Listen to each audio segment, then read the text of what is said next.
Estamos en el tercer capítulo de los escritos de Pablo a la gente, a la iglesia de Colosas. Y Pablo, como ya saben, él era un prisionero de Roma. Él estaba en una casa alquilada en Roma, encadenado a un guardia romano. Fue allí donde él escribió lo que llamamos las epístolas de prisión. Le ha llegado a su atención ciertos problemas que han surgido en la iglesia de Colosas, principalmente, como hemos estado mencionando, tres áreas de falsa doctrina. Número 1, el ascetismo. Número 2, el legalismo. Y número 3, lo que era el peor de todos, y eso era el gnosticismo, el reclamo de un conocimiento superior, aparte y fuera de la palabra de Dios. Y tratamos ya con eso, especialmente en el segundo capítulo de Colosenses. La semana pasada tratamos con cosas que Pablo nos dijo que debíamos dejar.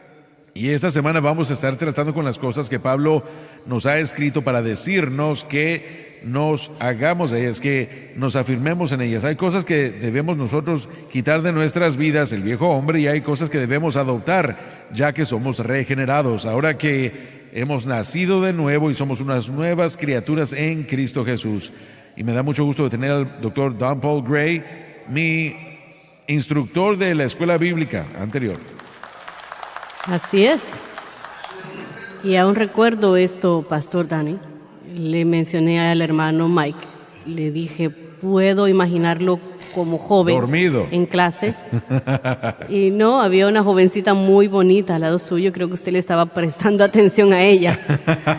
Pero está bien, ¿usted se casó con ella? Sí, así es, me casé con ella. El doctor Gray, permítame decir esto. De todos, bueno, al ir al Instituto Bíblico tuve muchos profesores, maestros, pero el doctor Gray hizo un tremendo impacto en mi vida, en mi corazón, y estamos muy alegres de tenerlo de vuelta aquí en Baton Rouge, en el Instituto Jimmy Swaggart y en el ministerio, y gracias. Gracias, pastor. Es un gozo estar aquí. Y Joseph, por supuesto. Ahora, miren, yo voy a leer el texto y voy a pedirle que lea usted las notas. Vamos a enfocarnos en los versículos del 10 al 14. Y revestidos del nuevo. En Cristo somos una nueva criatura, 2 Corintios 5:17. El cual se va renovando hasta un conocimiento pleno. El conocimiento de Cristo, Mateo 11:28 al 30. Conforme a la imagen de aquel que lo creó. La nueva creación del hombre es conforme a la imagen de Cristo. Donde no hay griego ni judío, circuncisión ni incircuncisión, bárbaro ni escita, siervo ni libre, en Cristo no hay distinción. Sino que Cristo es todo y en todos. Cristo ocupa la esfera entera de la vida humana e impregna todo su desarrollo. Vestidos pues como escogidos de Dios. Se refiere a aquellos que han sido elegidos por Dios porque decidieron conocer a Dios. Apocalipsis 22:17. Santos y amados de entrañable misericordia, de benignidad, de humildad, de mansedumbre, de longanimidad. Fruto del Espíritu. Soportándoos los unos a los otros. Manifestando paciencia. Y perdonándoos los unos a los otros si alguno tuviere queja del otro, de la manera que Cristo os perdonó, así también hacedlo vosotros. Y sobre todas estas cosas vestíos de caridad. Amor. La cual es el vínculo de la perfección. El crecimiento completo. Padre, venimos ante ti en el nombre de tu Hijo Jesús y te damos gracias por los pocos minutos que tenemos para partir el pan de vida. Y Señor, oramos que podamos impartir conocimiento al pueblo y que encuentre buena tierra en su corazón y que fruto surja de aquí.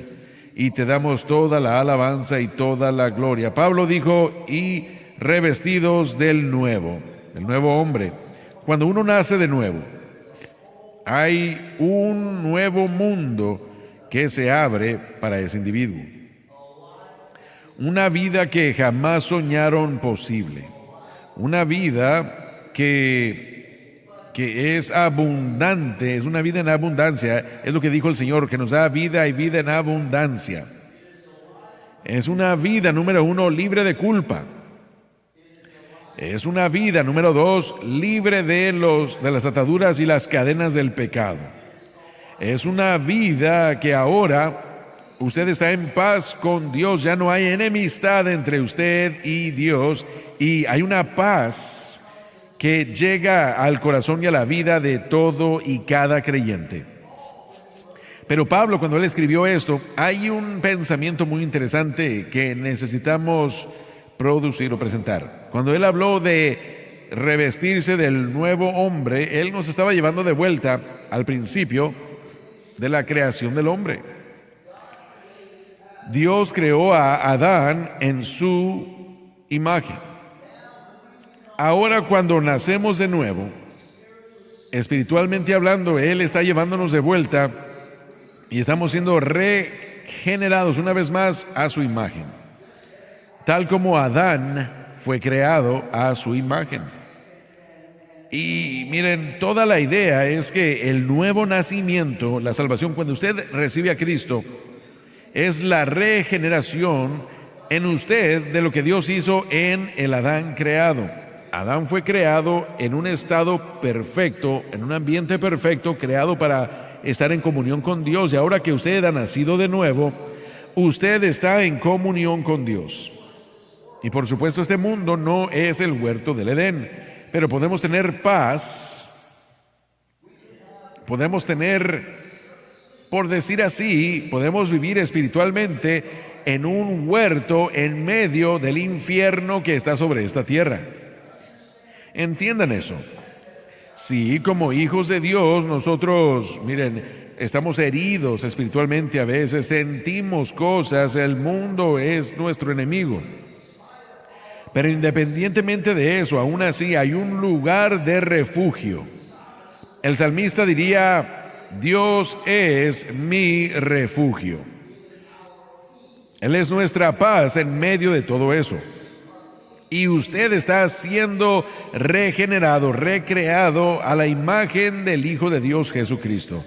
Ese es el proceso de santificación, ese es el Espíritu Santo obrando en nosotros para poder desarrollarnos, como usted me ha escuchado decir muchas veces, mi querido amigo Carmine, que ya falleció y partió con el Señor. Él escribió una alabanza que decía: la mayoría de la Biblia que la gente va a leer es la Biblia que lean en mí, y el Jesús que van a ver es el Jesús que vean en mí. Así que es la obra del Espíritu Santo, obrar en nosotros, moldearnos, rehacernos a la imagen del Hijo de Dios, al punto que esa obra pueda ser vista por otros alrededor de nosotros. En otras palabras, ustedes pueden ser una luz en las tinieblas sin jamás abrir su Biblia, sin que jamás trate de usted acosar a alguien o de darles en la cabeza con la Biblia, no, pero en el trabajo, en la escuela, entre su familia que tal vez no sea salva, si usted está permitiendo que el Espíritu Santo haga su voluntad en su vida, su misma vida se hace una luz en las tinieblas. Usted literalmente se convierte en una ciudad asentada en un monte que no puede esconderse.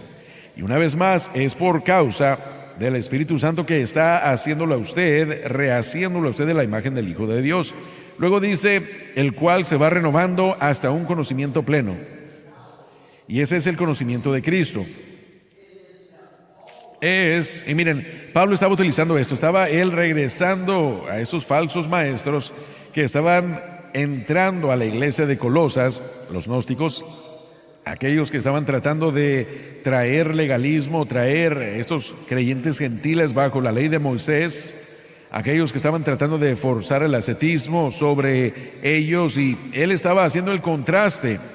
Lo que él estaba diciendo es que si ustedes los escuchan a ellos, no van a obtener conocimiento, solo van a encontrar naufragio, quebranto y ruina. Pero si me escuchan a mí, si siguen ustedes el camino de Dios, si ceden su vida al Espíritu Santo, los gnósticos dicen que les darán ese conocimiento superior, pero lo que yo les estoy diciendo, dice Pablo, es que si ustedes hacen lo que les digo, si hacen lo que el Espíritu dice, ustedes aprenderán conocimiento pleno. Y es el conocimiento correcto, es un conocimiento de Cristo. Y tenemos que enfatizar un poco eso y decirles lo siguiente. Entender o saber cuál es el conocimiento de Cristo siempre se centra en quién Él es y lo que Él ha hecho. Quién Él es, el Hijo de Dios y nuestro representante. Y dos, lo que Él hizo, muriendo en la cruz del Calvario para expiar el pecado del hombre. El fundamento del cristianismo es Cristo y Él crucificado. Por eso es que el objeto de nuestra fe siempre debe ser Cristo y Él crucificado, no nuestra iglesia. Yo amo el centro familiar de adoración, pero esta iglesia no derramó su sangre en la cruz del Calvario. Miren, yo amo a la iglesia de Dios, a las asambleas de Dios, yo amo a todas las iglesias y denominaciones pentecostales, pero ellas no expiaron el pecado, no pueden expiar el pecado, solamente hay uno. El Hijo de Dios, el Hijo del hombre, y Él lo hizo no a través de la encarnación, y tan grande como fue la resurrección, y el próximo domingo estaremos predicando un gran mensaje de resurrección, pero la encarnación y la resurrección tan poderosas como fueron, y fueron milagros, mas sin embargo no expiaron el pecado, fue lo que Él, Jesucristo, hizo en la cruz del Calvario. Por lo tanto, como hijo de Dios, usted debe buscar al Espíritu Santo para más conocimiento de quién Él es y de lo que Él ha hecho. Y lo hermoso del Calvario es que sucedió hace 2000 años, pero hasta que suene la trompeta de Dios, tiene valor, funciona el día de hoy, es tan poderoso el día de hoy como cuando Él dijo, consumado es.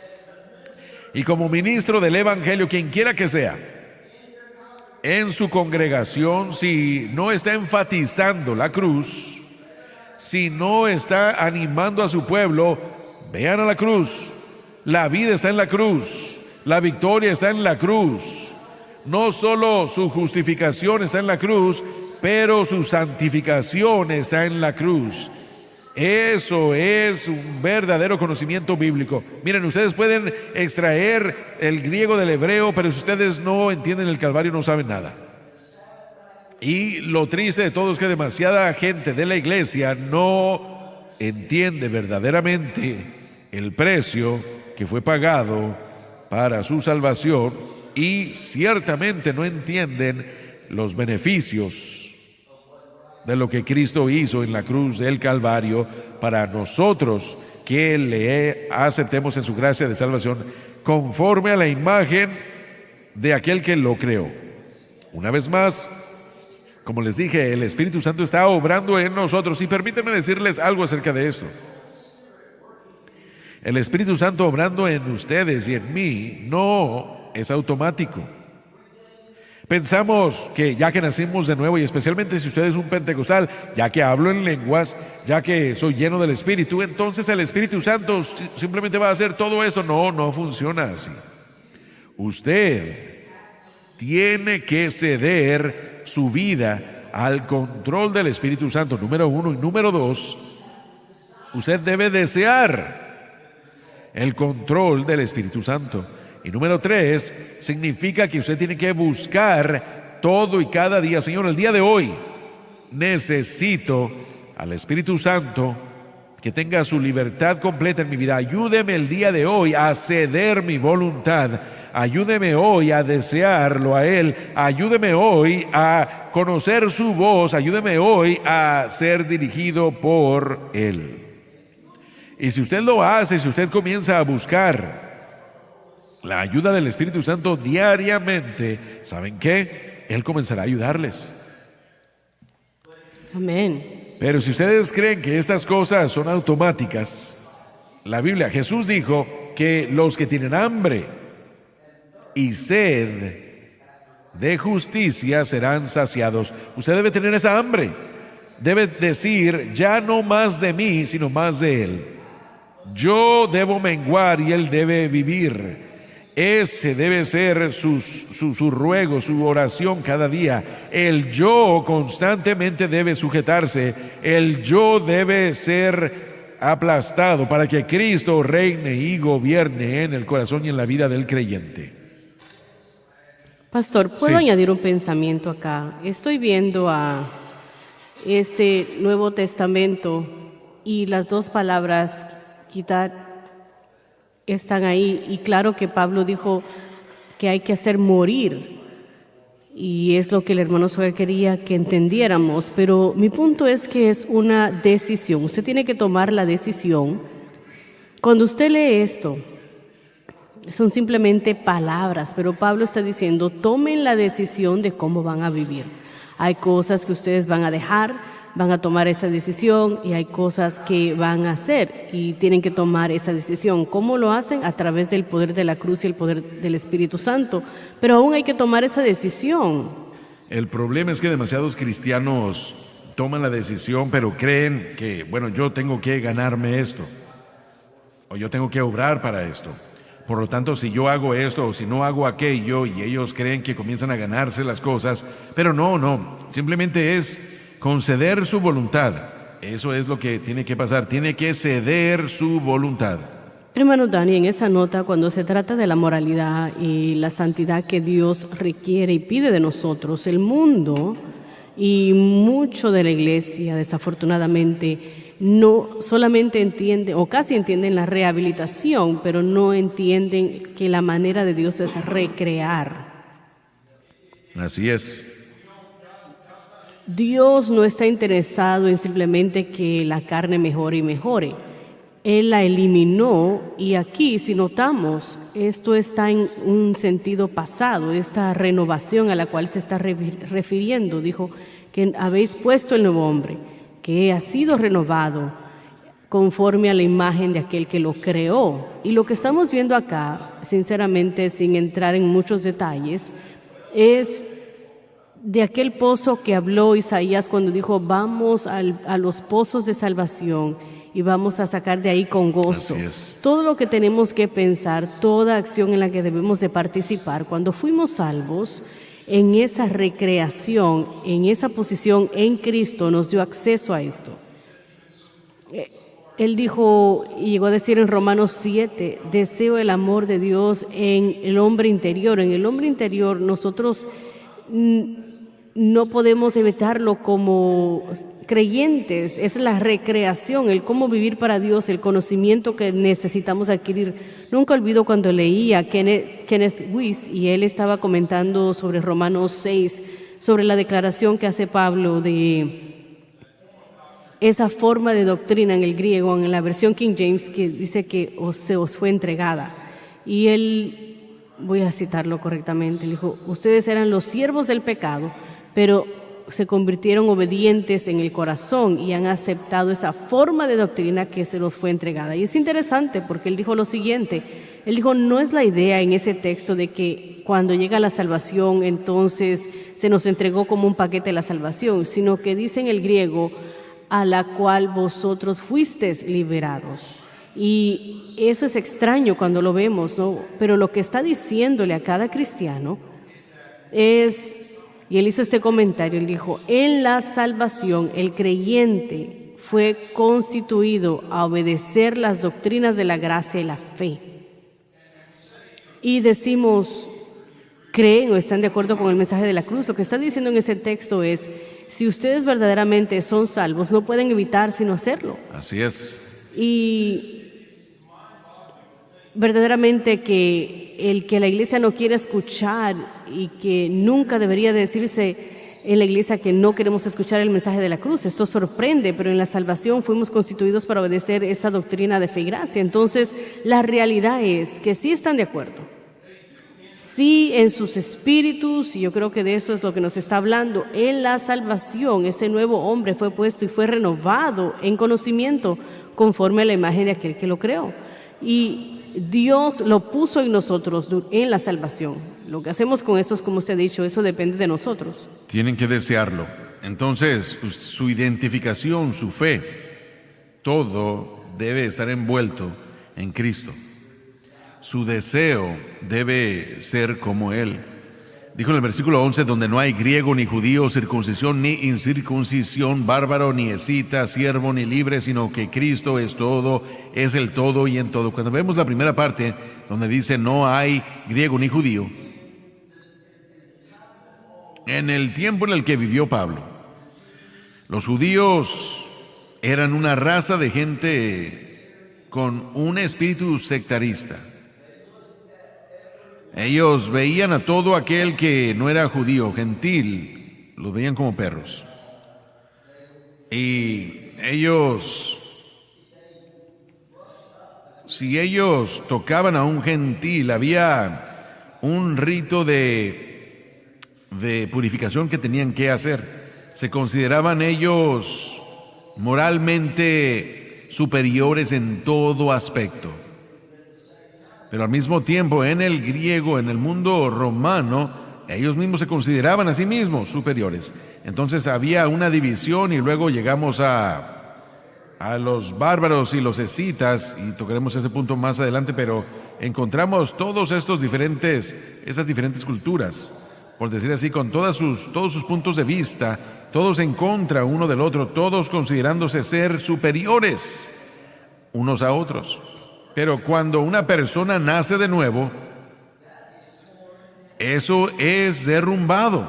Por lo tanto, no importa el color de la piel, el lenguaje que se hable, la nación en la que usted esté viviendo, si usted es salvo, usted es un hermano y una hermana, todos juntos. Y yo quiero que sepan que hay muchos cristianos en este mundo que tienen muchos hermanos y hermanas, por lo tanto, en este mundo que jamás han conocido. En algún momento vamos a poder llegar a verlos a todos ahí en el cielo, pero Pablo está diciendo aquí que la sangre del Hijo de Dios viene a derrumbar todo esto, lo elimina. Saben, una de las cosas cuando escuchamos la palabra cultura, se utiliza esa palabra todo el tiempo. Nuestra cultura es esto, nuestra cultura. Y miren, pero debemos entender algo. Cuando usted entra de las tinieblas a la luz, cuando usted entra de un estado de rebelión al estado regenerado, nacido de nuevo, usted deja su cultura atrás. Y usted ahora entra a la cultura del Rey de Reyes y del Señor de Señores. Nuestra cultura es la cultura de la Biblia. Entiendan eso.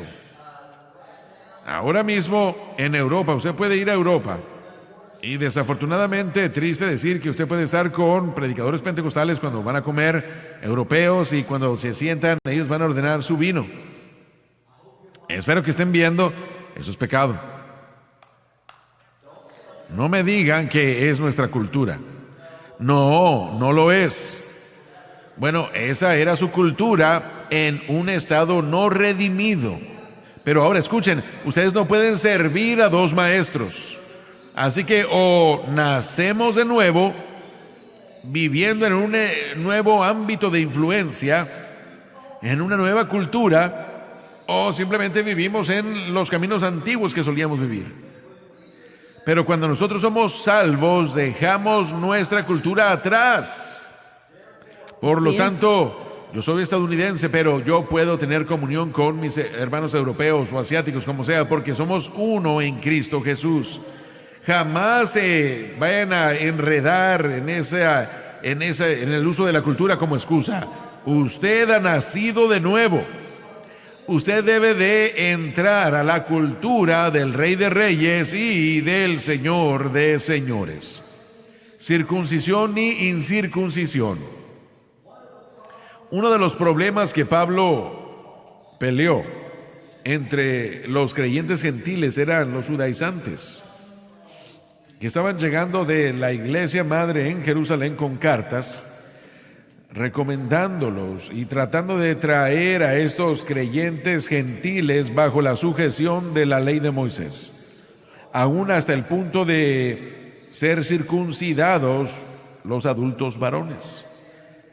Y trataban de hacer algo, independientemente de que cuando Dios dio ese rito de circuncisión a Moisés como parte de la ley, era para Israel nada más.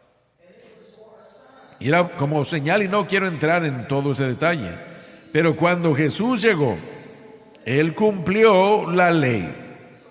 Así que todos estos ritos y ceremonias religiosas son nulos, porque ahora Jesucristo es la suma total de todo. Por eso es que, miren, a mí me encanta. Yo, tengo una afinidad de la iglesia de santidad, pero al mismo tiempo a mí me da miedo. Porque ellos quieren tratar de hacerlo a uno obedecer un montón de reglas y un montón de regulaciones. Yo recuerdo que, miren, creo que fue una carta de una jovencita que acababa de entregarle su corazón al Señor. Ella había comenzado a ir a la iglesia, estaba viendo SBN, y ella dijo, he sido invitada a esta iglesia y me han estado diciendo que tengo que hacer esto, tengo que hacer aquello, y quieren que forme parte de la iglesia, y me dieron un contrato. Y ella me envió una copia. Ella hizo una copia y me la envió. Dijo, quieren que yo firme este contrato. Y ahí decía, yo no voy a ir a nadar en una alberca, no voy a hacer esto, no voy a hacer aquello, voy a quedarme a 50 pies de un hombre no casado, y un montón de cosas, un montón de reglas, y mi vestimenta va a ser, todo solamente va a ser 1 pulgada arriba de la rodilla o algo así. No sé qué es lo que debo hacer. Yo le escribí, le dije sálgase de ahí lo más rápido que pueda. Yo recuerdo, y esto es gracioso, la única iglesia, el único avivamiento que nosotros tuvimos en una iglesia no de las Asambleas de Dios fue en Ohio. Acabábamos de terminar una campaña en Parma, Ohio, que es un suburbio de Cleveland, en 1967, en el verano. Yo recuerdo porque por la guerra de junio de Israel, cuando Egipto y todo eso, la invasión, la guerra de los 6 días. Y recuerdo que yo vi por televisión y estuvimos ahí creo que 6 semanas en la iglesia, en un avivamiento. Terminamos, fuimos a otro avivamiento, una iglesia independiente. Así que nosotros entramos, y no estoy bromeando, la primera noche cuando llegamos a la iglesia tenían a 2 mujeres en el vestíbulo con reglas para medir los vestidos de las mujeres. Y tal vez necesite volver eso. Pero luego, para dejarnos anonadados, se quedaron anonadadas porque llegó mamá y ella traía su vestido rojo y zapatos de pies abiertos, y a ellos casi les daba un ataque al corazón. Y esa noche, la primera noche después del servicio, el pastor trató de decirle a papá que le dijera a mamá cómo vestirse. Terminamos el avivamiento esa noche. Así que nuestro avivamiento, realmente papá no tenía opción, porque mamá le dijo, yo no voy a regresar. Pero miren, la santidad, entendamos algo. La santidad es una obra interna del Espíritu Santo. Y si usted le permite al Espíritu Santo moldearlo, entonces nadie va a decirle a usted cómo vestirse o cómo actuar, porque el Espíritu Santo está trabajando. Entonces no hay ninguna circuncisión o incircuncisión, eso ya terminó. Él dijo bárbaro o escita. Estos eran las clases más bajas. Los escitas y los bárbaros eran aún los romanos y los griegos. Tenía que ver con la gente cerca del mar, los mongoles y todos aquellos. Si recuerdan ustedes en la historia, era gente horrible, sin cultura.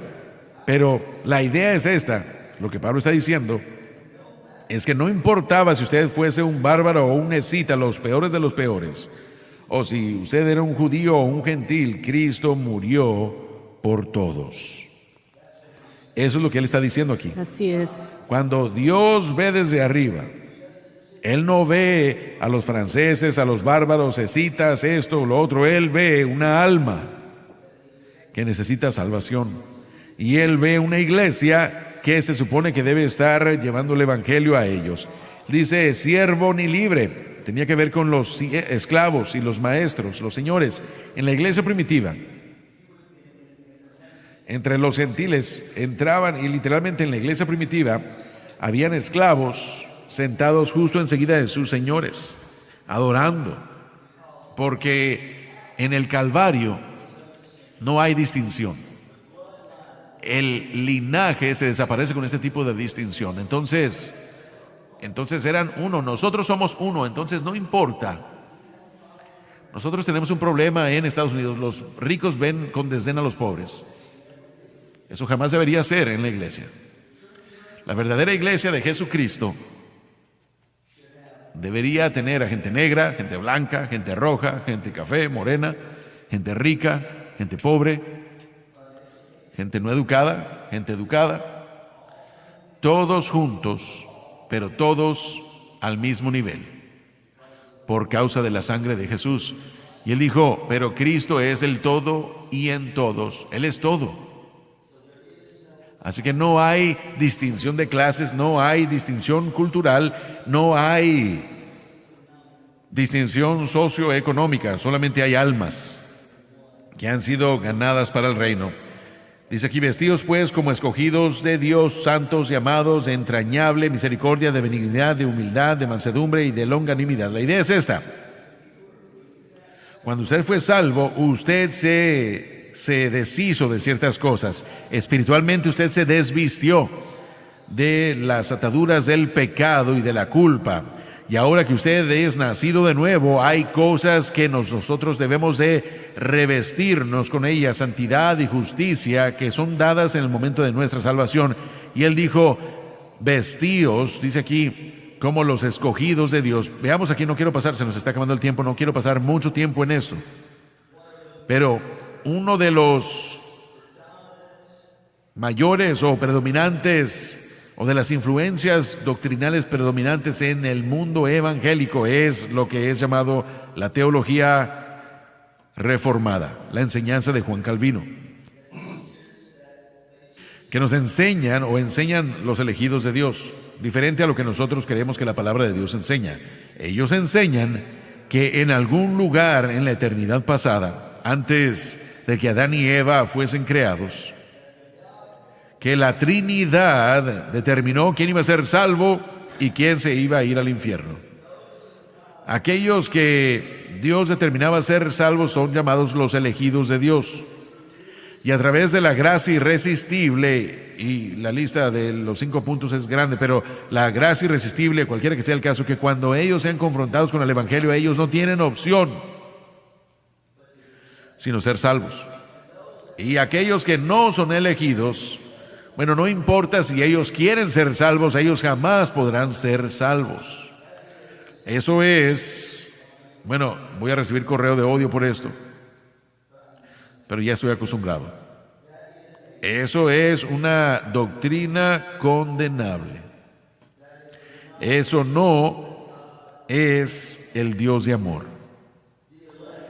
Los elegidos de Dios se refiere a aquellos que son salvos, pero la idea es que es el plan de Dios, esos son los elegidos o escogidos. Él opera con nosotros bajo el libre albedrío. Dios creó al hombre con un libre albedrío. Dios jamás violará el libre albedrío o la voluntad de la persona. Si la persona no quiere aceptarlo, Él no va a forzarlos a ser salvos. Pero no me importa quién sea el pecador, si él quiere ser salvo, no hay demonio en el infierno que pueda impedir a ese hombre o a esa mujer de recibir a Cristo. Porque de tal manera amó Dios al mundo que dio a su Hijo unigénito. Entonces nosotros creemos que es el plan de Dios el escogido y no la persona individual. Somos hijos de la gracia. Todo aquel que quiera, mire usted, ellos tratan de discutir, cuando él dice todo aquel, bueno, solo significa los elegidos. Lo siento, no, yo creo que la salvación, siendo tan importante, que si eso es lo que Dios quiso decir, Él lo hubiera dejado claro. Pero yo creo que la palabra todo aquel cubre a todos. Así que no dejen que nadie trate de... Y el problema que tenemos es que esta doctrina reformada está avanzando en denominaciones pentecostales. Y hay pastores jóvenes que están creciendo y están siendo influenciados por todo esto. Y voy a decirlo otra vez, es una doctrina demoníaca. No es bíblica, no es de Dios. Así que envíen todo su correo de odio a Dr. Gabe Swagger en jsm.org.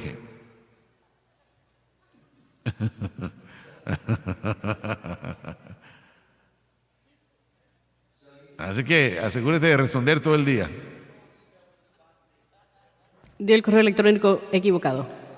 Bueno, de hecho, ni siquiera conozco tu correo, así que esto muestra cuántos correos te envío.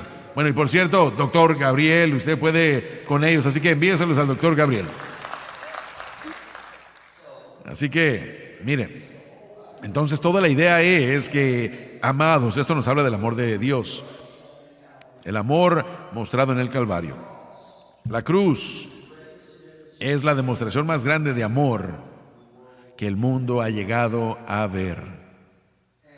Y es a través del Calvario, y solo a través del Calvario, que el hombre caído puede tener comunión con Dios. Su amor fue más grande que nuestro pecado.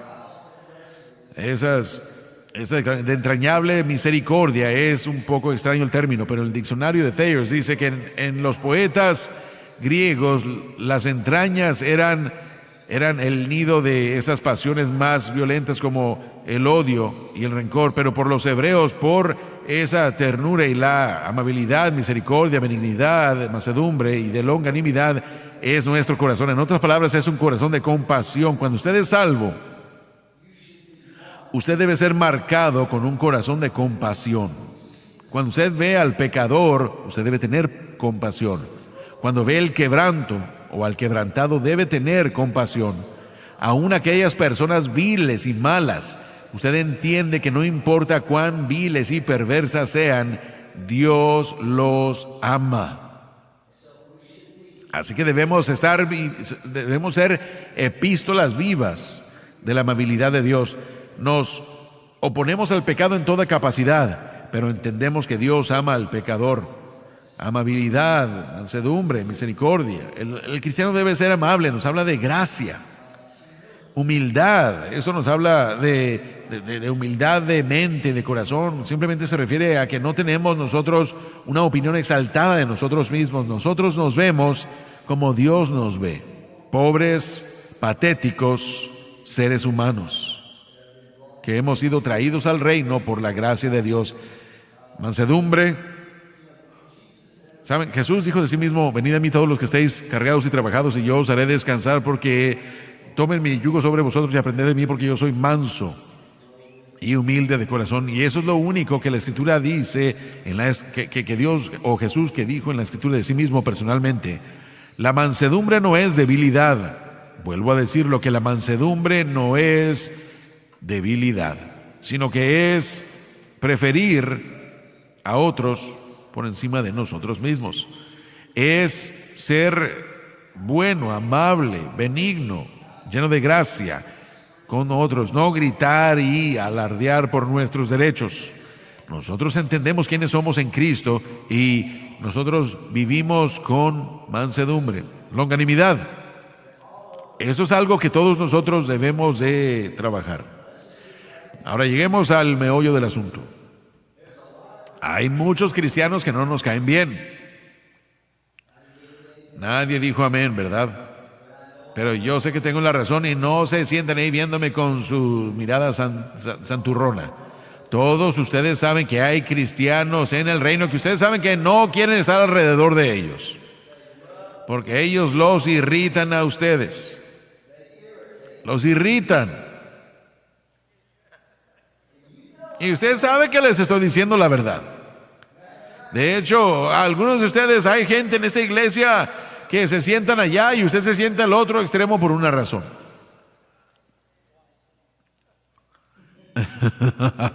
Pero la idea es, escúchenme, Todos tenemos fallas en nuestra personalidad, pero debemos ser pacientes. Y más les vale ser pacientes porque el Señor es paciente con nosotros. Soportándoos los unos a los otros y perdonándoos los unos a los otros, si alguno tuviere queja del otro, de la manera que Cristo os perdonó, así también hacedlo vosotros. Saben, el perdón o la falta de perdón es uno de los problemas más grandes de la iglesia el día de hoy. La gente nos hace un daño y nos enojamos. Y nosotros retenemos esa amargura en nuestro corazón. No lo decimos, tal vez no lo decimos a voz alta, pero en nuestra mente nosotros inventamos maneras de vengarnos. Eso lo va a destruir a usted. El perdón no es para la persona que le ofendió a usted, sino para usted mismo. Nosotros perdonamos independientemente del estado de la otra persona. Si no se arrepiente, la persona que nos ha hecho ese daño tal vez no muestre una actitud de lo siento, no importa. Nosotros perdonamos a esa persona. Cuando no perdonamos, usted se hace un esclavo de esa persona. Esa persona es su dueña. Y la razón más grande del por qué debemos perdonar es porque se nos ordena perdonar. Y con eso voy a cerrar. Cuando usted rehúsa perdonar a alguien, entonces usted acaba de cortar el fluir de la gracia a su vida. Y cuando usted no perdona, Dios no perdona.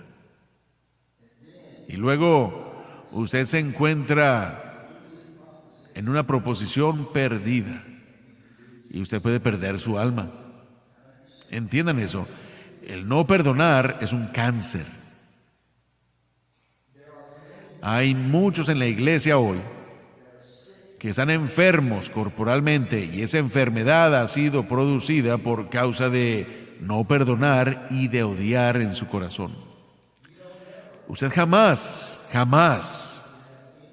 debe querer tener algo en su corazón contra otra persona. ¿Por qué? Porque Dios nos perdonó. Y si Dios lo perdonó a usted, ¿quién es usted para no perdonar? Así como dice aquí, y sobre todas estas cosas, de la manera que Cristo os perdonó, así también hacedlo vosotros. Y cerramos, y sobre todas estas cosas, vestíos de caridad, el cual es el vínculo de la perfección. La palabra caridad en el griego significa amor. Simplemente significa, Pablo está diciendo que cada cosa que hacemos como hijos de Dios es y debe hacerse con amor. Usted, aún en el desacuerdo, usted puede hacerlo con amor. Aún cuando hay disputas fuertes de doctrina, aún puede ser hecho con un corazón de amor, con una palabra de amor. Y miren, yo creo que, ya cerrando esta noche, creo que cada uno de nosotros quedamos cortos en mostrar ese amor ágape. Creo que hay una cosa que todos debemos aprender y que todos debemos buscar más, es de ese amor de Dios. Nosotros amamos porque Dios nos ama. Continuaremos el miércoles después de la campaña y terminaremos con, deberíamos terminar o cerca de terminar con este tercer capítulo. Espero que estén aprendiendo algo esta noche, todos puestos de pie para ir al Señor en oración. Padre, venimos ante ti en el nombre de tu Hijo Jesús. Te damos gracias por la oportunidad de compartir tu palabra. Pedimos que lo que hemos presentado, sea en la audiencia o por televisión, que esté ministrando esos corazones y que algo se haya aprendido. Te damos toda la alabanza y toda la gloria. Y estén en oración para el maratón en la próxima campaña. Dense la vuelta, despídanse y ámense en el amor de Cristo. Power, wondrous working power, in the